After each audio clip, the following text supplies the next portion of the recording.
বন্ধুরা, অবশেষে 10 ঘন্টা সার্চ অপারেশন করার পরে সেনাবাহিনী কিন্তু সাফল্য পেয়ে গেল। যদিও এবারে লোকসান কিন্তু ভারতীয় সেনারও হয়েছে। তবে এই মুহূর্তে সেনার ঘরের ভেতরে আনন্দ করার নয়, বরং শোক পালন করার। আপনারা সবাই জানেন যে 2 দিন আগে কাশ্মীরের রাজৌরি সেক্টরে সুরক্ষা বল আর পাকি জিহাদিদের মধ্যে একটি ছোট কনফ্লিক্ট হয়। আসলে বন্ধুরা, গত পরশুদিন 3:45 নাগাদ হাইটেক অস্ত্রের সাথে ইকুপ থাকা পাকি জঙ্গিরা রাজৌরি সেক্টরে বাবলিয়া এলাকায় সেনাবাহিনীর দুটো গাড়ির ওপর আগে থেকে ঘাপটি মেরে বসে থেকে সেই সমস্ত জঙ্গিরা অতর্কিত হামলা চালায়। প্রথমে তারা সেনার গাড়ির ওপর গ্রেনেড দিয়ে অ্যাটাক করে, পরে তাদের ওপর আমেরিকার বানানো M4 অত্যাধুনিক অ্যাসল্ট রাইফেল দিয়ে অ্যাটাক করে, যে আক্রমণে ভারতের 5 জন বীর সেনা গতিপ্রাপ্ত হয়েছে। বন্ধুরা, আপনারা দেখলে বুঝতে পারবেন 1 মাসের মধ্যে এটা দ্বিতীয়বার অ্যাটাক।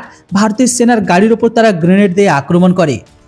ঠিক তারপরে ভারতের সেনাবাহিনী সার্চ অপারেশনকে চালু করে দেয়। কিন্তু ঠিক তারপরে ভারতের সেনাবাহিনী সেই সমস্ত পাকি শুয়োরগুলোকে ঠোকার কাজও শুরু করে। জম্মু কাশ্মীরের পুলিশের কথা অনুসারে পাকি জঙ্গিগুলোকে মারার জন্য ভারতের সেনাবাহিনী সকাল 6টা থেকে সার্চ অপারেশন চালু করে। যারা এই ঘটনা ঘটানোর পরে রাজৌরির কালাকোট এলাকাতে লুকিয়েছিল।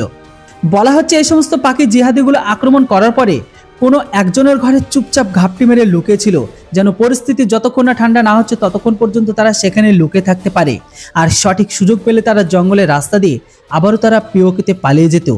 কিন্তু বন্ধুরা, তাদের এই প্ল্যান এখন ফেলিওর হয়ে যায় যখন গাওবালা তাদের লোকেশনের খবর ভারতের সেনাবাহিনীকে পাঠিয়ে দেয়। আর ঠিক তারপরে ভারতের সেনাবাহিনী সেই পুরো এলাকাটিকে ঘিরে ফেলে।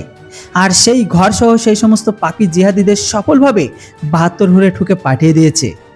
আজ তাক আর্টিকেল নিউজ অনুসারে রাজৌরি সেক্টরে হওয়া এই ঝামেলাতে 2 পাকি শোরকে স্পটেই মেরে দেয় ভারতীয় সেনাবাহিনী, আর পরে 3 জনকে মারা হয়েছে।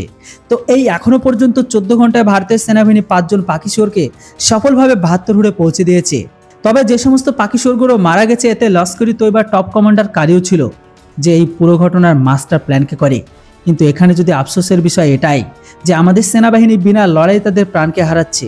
কম করে এখন সেনাবাহিনীকে তাদের বুলেট প্রুফ গাড়ি আর বুলেট প্রুফ ভেহিকেল তো দেওয়া উচিত, না হলে এরকম হামলা তো সেনার উপর হতেই থাকবে।